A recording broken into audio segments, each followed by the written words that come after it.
Okay, we're back here with Carolyn, Hello again. Keeper Carolyn, at the beautiful treeshrews. What species exactly? What are they? So these are northern treeshrews. Northern.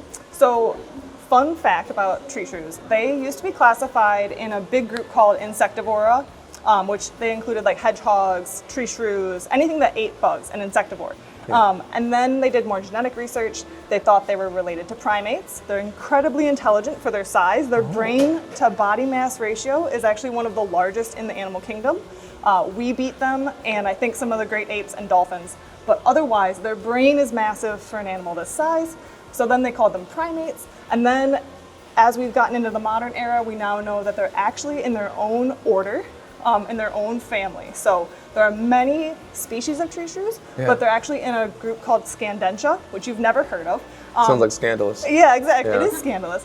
It actually means like squirrel-like. So it's because they look quite a bit like a squirrel, even though they mainly eat bugs and fruit.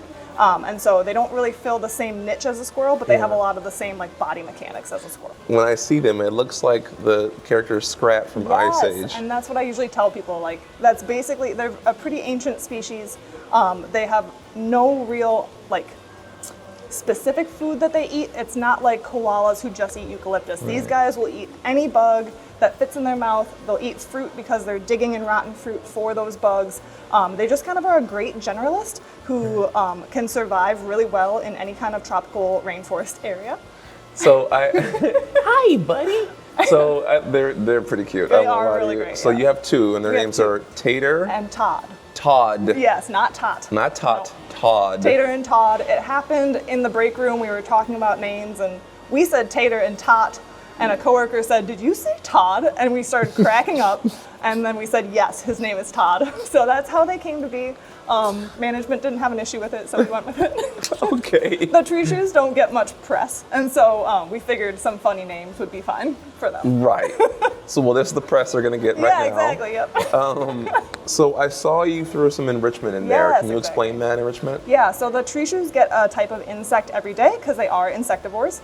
They get a manufactured diet that's like a pellet, kind of like your dog kibble, that takes care of their dietary needs as an insectivore. Missouri insectivore. Exactly. But we supplement that with some live insects because it kind of gets their hunting instincts going. And so today was crickets, and crickets are really good at just dispersing and hiding. And if you're a tree shrew in a zoo, you might not want to work so hard for your crickets. So our device here today is a clear plastic rolling device. And so the crickets are visible to the tree shrew, and he has to move the cylinder around so the crickets will fall out the holes, or he can wait and the crickets will slowly disperse themselves. Gives him a chance to kind of like see and get excited about that food item, and then also kind of contain them so that he doesn't lose them all in his foliage, because then we would just have crickets living in the tree shrew exhibit. So I couldn't guarantee he would catch them all. So this is a great way for him to kind of take his time and be a little hunter when each one pops out. I love that. Yeah. He's adorable. Well, He's okay. great. Well, thank you for taking some For time to sure. show us these guys really quick, because Yeah. they are absolutely adorable, and I think they need some more love. I agree. And so here's my effort into helping do what I can. Thank you for giving them press. I would say my favorite fact about tree shrews is that the mothers are very low investment. So most mammals we think about, like your mom or like a lemur's mother, like spend so much time with them. And tree shrews give birth and then only visit their young once every 2 days for about a few minutes at a time to nurse them. And in between those times, she doesn't groom them, she doesn't check them, she doesn't care if they are in danger. If she hears them cry, she does not respond. And so my favorite fact is that in the 35 days of raising her pups, a mother tree shrew likely only sees them for 15 minutes total.